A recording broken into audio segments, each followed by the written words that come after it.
Good morning. We will call our September 2nd meeting together. Let's rise for the Pledge of Allegiance.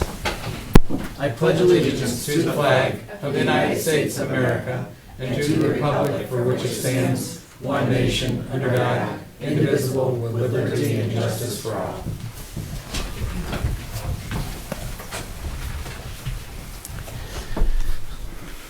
Please join me for a prayer. Heavenly Father, we beseech your divine guidance in this meeting. Keep us ever mindful of our obligation.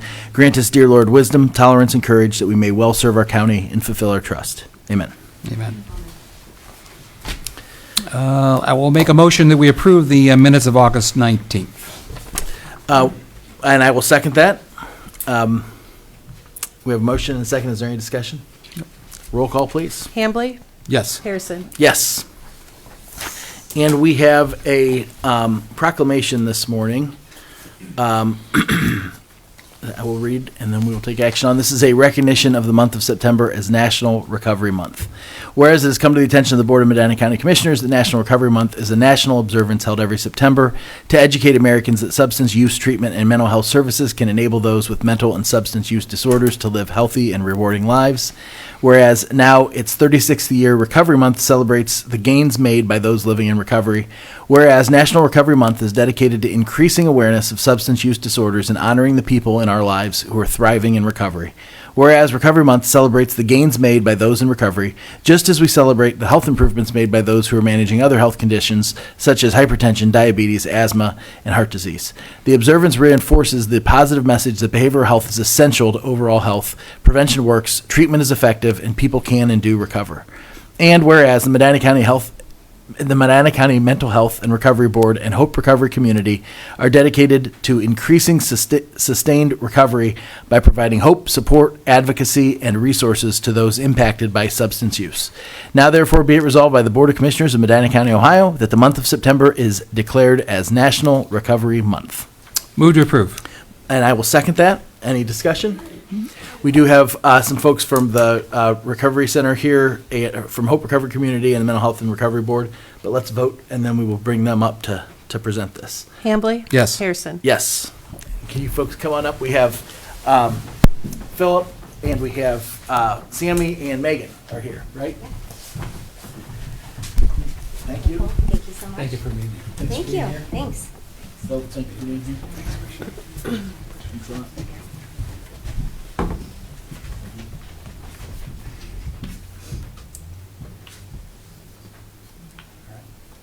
Wonderful. Would you like to say a few words? Sure. Thank you. Good morning, everyone. My name is Sammy Wonkovich. I am the Director of Peer Services for Hope Recovery Community. But most importantly, I am a person in long-term recovery from substance use disorder. So what that means for me is that I have not found it necessary to use drugs or alcohol in over 7 years. Thank you very much. Thank you. On behalf of Hope Recovery Community and the rest of the recovery community, I just want to say thank you to the Medina County Commissioners, the Medina County Mental Health and Recovery Board, for your investment in recovery and the fight against substance use disorder. Many years ago, Medina County was not a place where you wanted to find recovery. Today, we are a community that wraps their arms around recovery, and it is truly incredible to be someone who has been on the journey with Hope Recovery Community since day one, and has watched Medina transform. We have fought stigma hard in this community, and I am just so proud to be a resident of Medina County, a person in recovery in Medina County, and to just be here fighting alongside all of you great people. So thank you so much for your investment, and we appreciate you. Thank you. Thank you. Bill, yes, please. I don't know that I can pass up the opportunity. We didn't expect you would. Thank you. Once again, on behalf of the Mental Health and Recovery Board, we're just proud that the recovery community has invited us into their community. People do recover, and it is amazing on the many ways and how supportive they are. While our overdose numbers have decreased. There's still a lot that needs to be done. They've been operating here now for almost 8 years, and if you have anybody in need, anybody who is even curious, somebody who wants to support, I encourage you just to walk in, go into the community and find. And once again, we can't do this stuff without the support of the commissioners, without the support of Medina County as a whole, all of you in this room, the community, my staff, but most importantly, the recovery community. So thank you very much. Thank you, Phil.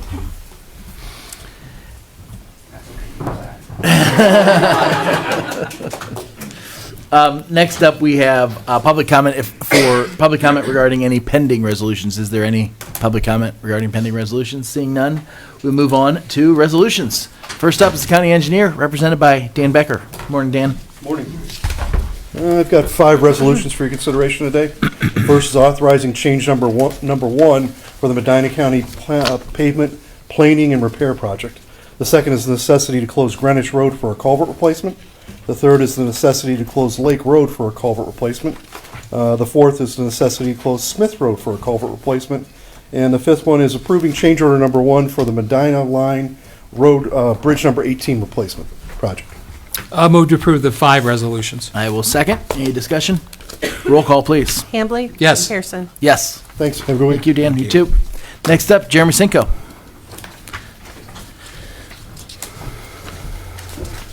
Morning, everyone. Morning, Jeremy. 8 resolutions for consideration today. The first is declaring the necessity to upgrade the existing electrical infrastructure at the Hinckley Wastewater Treatment Plant and authorizing the sanitary engineer to commence advertising for construction bids. The second is authorizing the sanitary engineer to enter into an agreement with Wade Trim for water main construction inspection services for the Main Drive water main project. The third is authorize the sanitary engineer to enter an agreement with Wade Trim for water main construction inspection services for the Lake Road realignment project. The fourth is authorizing the sanitary engineer to replace the existing HVAC system at the Liverpool wastewater treatment plant through Equalis Group competitive bidding. The fifth is authorizing a memorandum of understanding with the Village of Chippewa Lake to replace existing sanitary sewer and water mains as part of the village's Brook Shore Drive improvement project. The sixth is accepting and awarding the bid for the Garmin Road Well Development Project. The seventh is authorizing the sanitary engineer to request qualifications for professional design services to design and provide construction management services for the Chippewa Road Water Main Replacement Project. And the last one is authorizing the sanitary engineer to enter into an agreement with Dixon Engineering for professional design services to rehab Windfall Elevated Storage Tank. Move to approve the 8 resolutions. Second. Discussion. Roll call, please. Hambley? Yes. Harrison? Yes. All right, thank you. Thanks, Jeremy. Next up, we have Stephen Sikora from Job and Family Services. Morning, Stephen. Just 2 for you this morning. The first is amending the Prevention, Retention, and Contingency Plan, or PRC, for Medina County Job and Family Services. The second is a resolution authorizing a continued contract between Medina County Job and Family Services and the Day Thomas Foundation for adoption. Move to approve the 2 resolutions. Second. Discussion. Roll call. Hambley? Yes. Harrison? Yes. Thank you. Thank you, Steve. Next up is Holly Murin from HR. I thought it was your turn. I wanted to verify. Yeah, not at all. Never.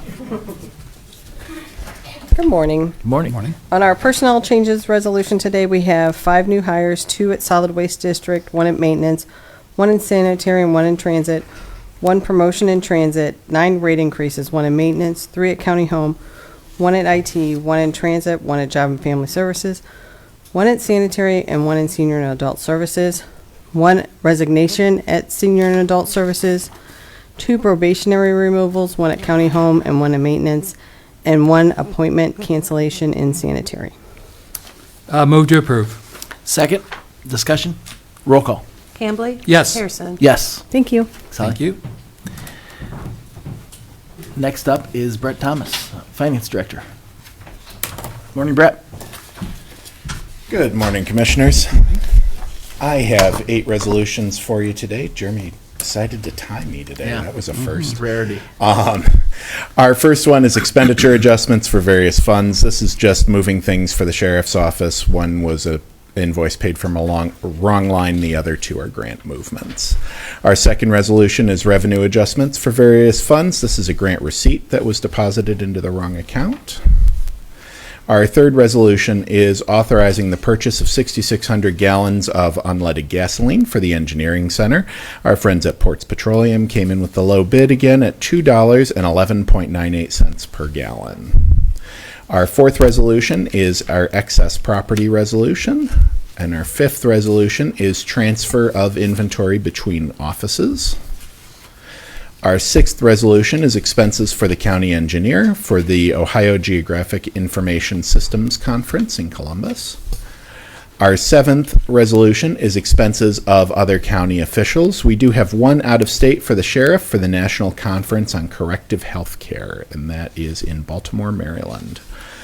And finally, our eighth and final resolution is our weekly bills in the amount of $926,672.45. Move to approve the 8 resolutions. Second. Discussion. Roll call. Hambley? Yes. Harrison? Yes. Thank you, Commissioners. Thank you, Brett. Next up, we have Matt Springer, the County Administrator.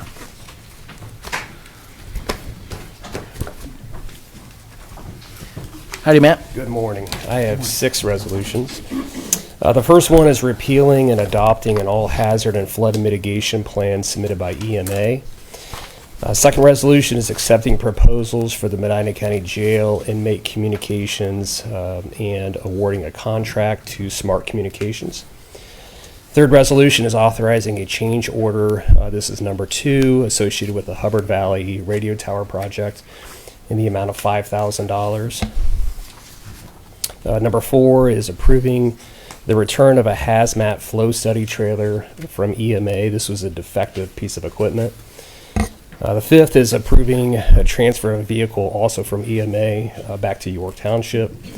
And then 6th and final is approving an MOU with the Medina County Mental Health and Recovery Board and our MCSAS. Move to approve the 6 resolutions. Second. Discussion. Just wanted to note, the change order on the tower project, we talked about that at our last meeting. And we, 5,000 is the total cost of that. Yeah. So I think we really dodged a bullet on that one. And we kind of talked about it privately, but I think as a rule, when we have other properties that come in, it might be a good idea to have some type of a title search or title workup done, because that could have been a lot worse if it hadn't just needed a little bit of shifting and reconfiguring. So we had obviously pulled all the federal permits required.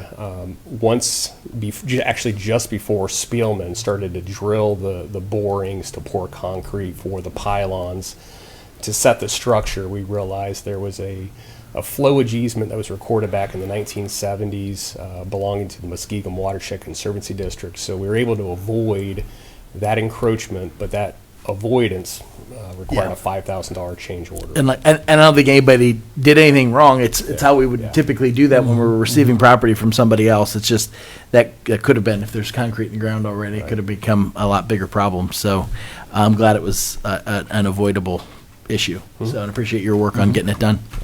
Roll call, please. Hambley? Yes. Harrison? Yes. Thank you. Thank you, Matt. Next up is department updates, and we have Denise Testa here from Planning Services. All right, good morning. So I just have 2 resolutions as well. The first is authorizing an advertisement for bids for the program year 2024 Community Development Block Grant Program in the city of Wadsworth, which is a sidewalk replacement project. The second resolution is authorizing a change order for also program year 2024 CDBG for the Brunswick Street Improvement Project. Just a note on that, the change order is for $83,949.85.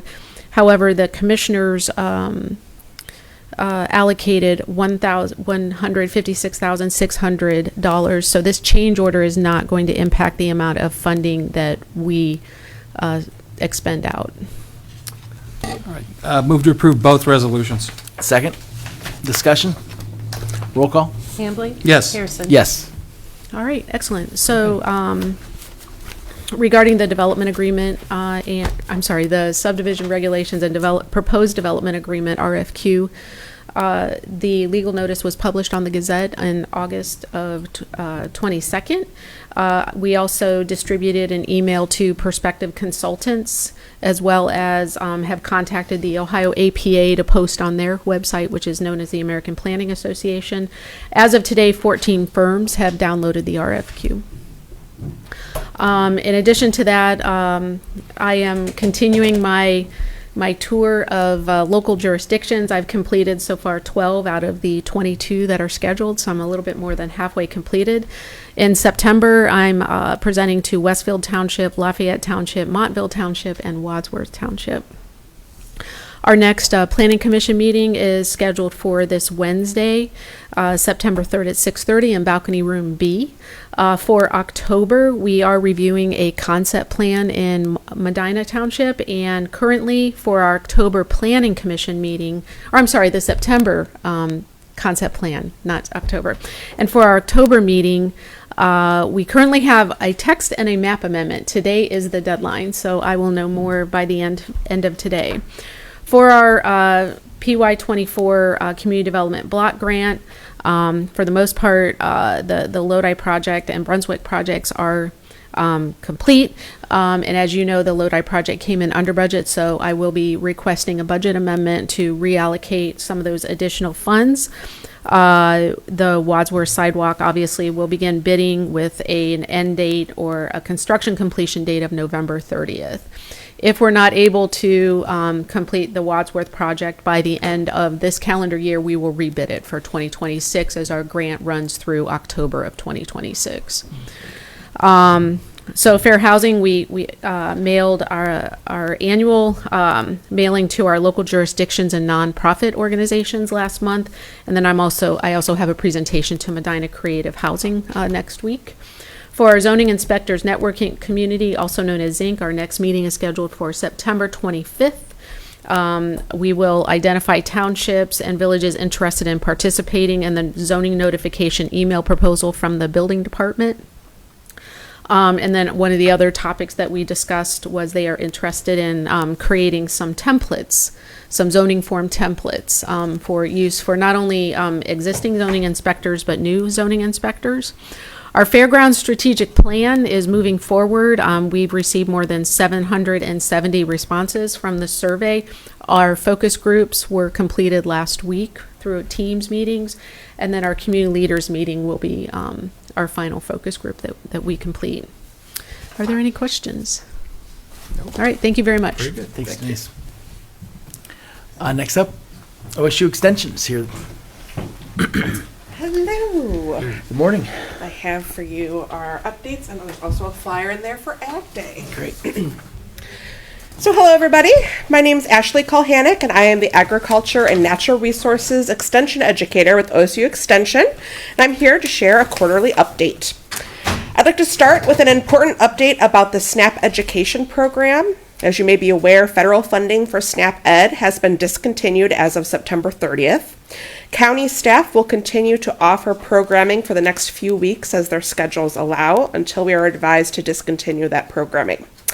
For over 3 decades, SNAP Ed has played an instrumental role in supporting Ohio's communities, reaching more than 250,000 low-income individuals annually through direct nutrition education and another 2 million through innovative community partnerships and the statewide social marketing campaign, Celebrate Your Plate. Medina SNAP Ed has worked with Medina Metropolitan Housing, Head Start programs, and Medina County Senior and Adult Services, to name but a few partners they have worked with here in the county. We want to thank all of our Medina County partners for their ongoing support and collaboration with our SNAP Ed program assistants over the years, and their commitment has been an essential part of this effort, and we greatly value the impact we've made together. And of course, if circumstances change and funding for SNAP Ed is restored, we will keep you updated. Now from our community development program, I'd like to share that our community development educator, Kyle White, has announced her plans to retire at the end of October. Right up until then, she is offering beginning grant writing workshops, presenting for the Ohio Township Association, and presenting on building entrepreneurial friendly communities at the National Extension Tourism Conference coming up. So she's keeping busy. We are grateful for her years of service and wish her all the best for the exciting new chapter. From our Family Consumer Sciences program, this summer, 3 Safe Sitter classes were offered to the community, all of which filled to capacity. This helps prepare youth for the responsibilities of babysitting. Support continued for couples enrolled in the Strong Couples Project, which helps improve communication skills. And Erin taught lessons to youth at all 3 of our 4-H camps this summer. Looking ahead to fall, 2 Basics of Canning classes will be hosted at the Extension office, and more Safe Sitter classes will continue monthly. Anyone interested in these programs can find out more at our website, medina.osu.edu. Erin will also be offering WITS Workout, a brain health program, twice a month through Suprema Senior Center, and is preparing to provide Medina City schools with financial literacy education tailored to elementary school students. From Agriculture and Natural Resources, from me, in July we held our annual pond school, teaching 32 pond owners how to manage a healthy pond ecosystem. We invited OSU specialist Eugene Bragg to join local Jones Lake management staff and a regional Ohio Department of Natural Resources fisheries manager to share their expertise with the county. We just wrapped up our 11-week certified naturalist volunteer training. Graduates of the program will go on to volunteer for conservation and nature-related organizations such as our Medina County Parks District, Soil and Water District, or even our national park, depending on their interests. Participants leave having gained a deeper understanding of ecology, geology, animals, insects, and skills presenting in order to teach and work with the public. We wish them luck with their volunteer pursuits. And right after the Ohio Certified Volunteer Naturalist program finished up, we jumped right into the new Master Gardener Volunteer Training program that is taking place right now. 16 new volunteers will learn about botany, soils, plant propagation, pests, pollinators, veggies, and more to prepare them to offer education and outreach within Medina County. Master Gardener volunteers had held a booth at the Medina County Fair and installed 3 raised bed gardens there. They were providing education on vegetable gardening and pollinator gardening. They've been working in Medina City schools, providing hands-on activities in collaboration with elementary teachers in the classroom, and are gearing up to host a Gardening with Bulbs workshop on October 11th. So they've been keeping busy, and I'm very proud of their services. This fall, we are collaborating with Lorain County to offer a free berry production school on September 25th with OSU specialist Gary Gao. Anyone interested in participating needs only to call the Extension office to RSVP, and there's details on our webpage. Right after Berry School, we are getting ready to hold our annual Ag Day event. On September 26th, we will be hosting Wadsworth Middle School's 7th grade for a day of interactive agricultural career exploration at the fairgrounds. The whole office is in the process of planning for this big event where over 300 students will come to learn about careers in agriculture from 12 community partners who will be sharing their work and experiences. Commissioners, as always, you are invited to stop by and see the learning in action. Each year we receive great feedback from both students and teachers that this field trip helped expose students to agricultural careers they didn't even know existed. Careers in agriculture extend beyond farming. It is a dynamic industry touching all 4 of our program areas, and there are many ways to work with and support agriculture.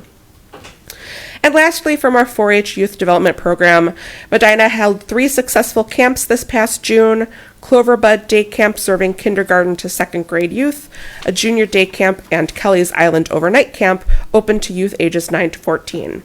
In total, 294 campers and youth counselors made this year a great success. And of course, we cannot forget the Medina County Fair season. Medina County youth showed up in impressive numbers to showcase their hard work and talents at the Medina County Fair. Sierra Baca, our 4-H educator, has reported that 1,059 youth exhibitors participated.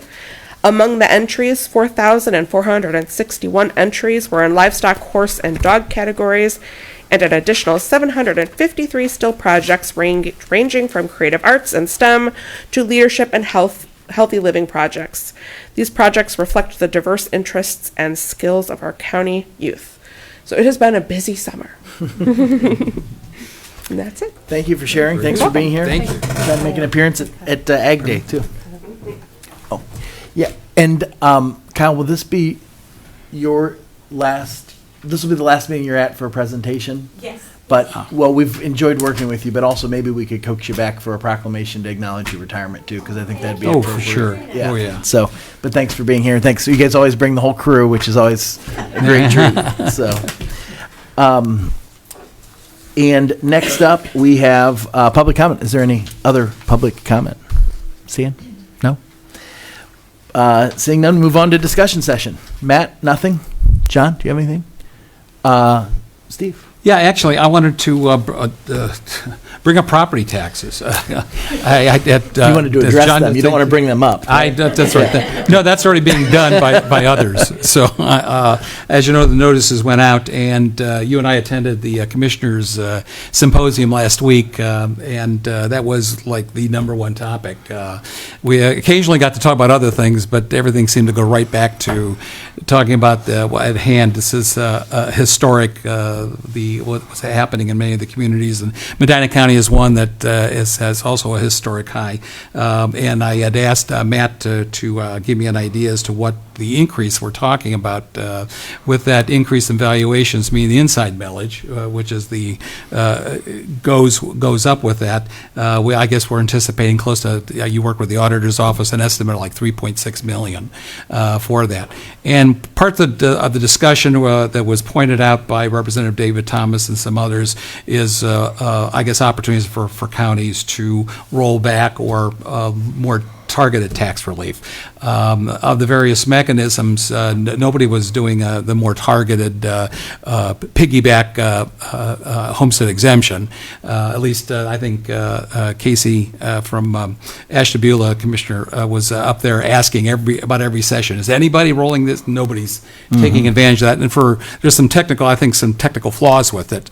It makes it more difficult for counties to do that. However, I was noted that we have at least 4 counties that have actually rolled back their inside millage. Delaware, Erie, Geauga, and I guess in Summit have done rollbacks of that. In other words, they've reduced for the year, and we do have this year an opportunity to potentially roll back some of our inside millage. And the question for us, if we really want to be fiscal conservatives, of that 3.6 million increase, do we really need to have all that? And can we look at an opportunity to roll back for next year's bills? And I guess we do have a short window that we can take this action. And I think when Colleen is back, we ought to be sitting down. Matt, if we can, and Brett, if you can come up with some numbers, some ideas of what our future expenses might look like, because obviously, and then also a recognition that there's that the communication will have to occur with all our elected officials, everybody we budget for, that if we're going to roll back, we're not going to see increases, or we're going to reduce that increase. That doesn't mean we need to spend that, and everybody's going to have to defend any increase. And I think that's going to have to be the message as they're doing their budgets. Right now, we're going to have to tighten our belt, and I think if some property tax relief is in order, we ought to be taking a look at it.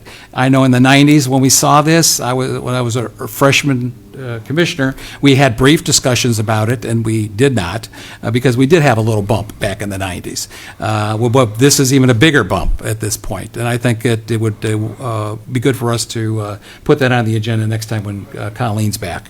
Yep. I would just say, I think it's significant. We need to. Yep. John, we need you John, to we come need up. you. Okay, sorry. Yeah, it was just towards the camera. Sure. But John Hunter, Auditor's Office. The counties that have rolled back, they've had the luxury of living a year with the increases. Right, right. So yeah. I think it's significant to know you don't really, by the deadline, we don't know what the actual numbers are going to be for Medina County. Well, I think it's good for us to talk about. Oh, no, that. Oh, no, absolutely. Yeah, we have- absolutely. I just don't want anyone to get under the, have the You're right. impression that you're not looking at it or serious about it. no. With reductions. Right. That it really is a moving target right now for you guys.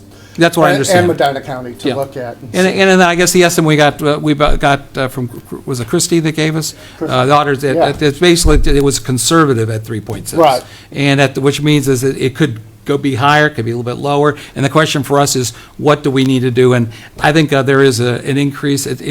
I know that the good years pay for the bad years. Right.